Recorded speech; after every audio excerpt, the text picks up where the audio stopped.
اللہ تو ان کہیں دعائیں بھی جانتا ہے، لیکن اسے پسند ہے جب تم خود اس سے مانگتے ہو۔ جیسے ایک دفعہ دوران وحی جب موسیٰ خاموش بیٹھے تھے تو اللہ نے فرمایا، اے موسیٰ، یہ تمہارے دائیں ہاتھ میں کیا ہے؟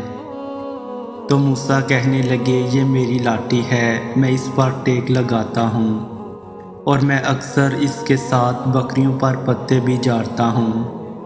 حالانکہ اللہ تو پہلے ہی جانتا تھا کہ یہ موسیٰ کی لاٹھی ہے، لیکن پھر بھی اللہ نے موسیٰ سے سوال کیا، کیونکہ اللہ کو موسیٰ کی آواز سننی تھی۔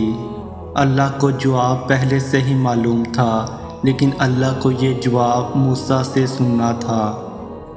اللہ جانتا ہے تمہارے دل میں کیا ہے، لیکن اسے پسند ہے کہ تم خود اس سے یہ بتاؤ، اور پھر وہ معجزے کرتا ہے جیسے اس نے موسیٰ کے لیے کیا تھا۔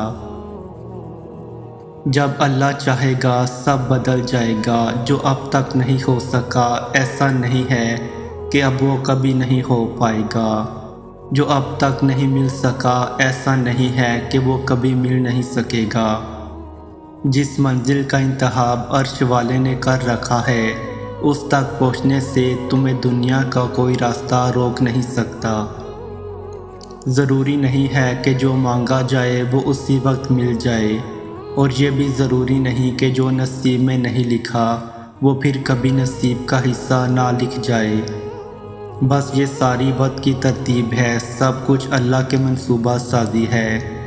تمہارے سوچتے ہوئے وقت کے مطابق نہ صحیح، مگر جو بھی ہوگا تمہاری رضا کے مطابق ہی ہوگا۔ اگر سب کچھ فوراً ملنے لگے اور ہو بہو ویسا ہی ملنے لگے جیسا تم چاہتے ہو، تو تمہیں کیسے پتہ چلے گا کہ جو چیز اللہ سے مانگ کر اللہ کو منا کر ملے، اس چیز کا مزہ بن مانگے مل جانے جیسا نہیں ہوتا؟ اور اگر نیند آنکھوں میں اترنے لگے تو تم کیسے رات کے اندھیروں میں وہ سرگوشیاں سن سکو گے جو اللہ اور تمہارے درمیان ہوتی ہیں؟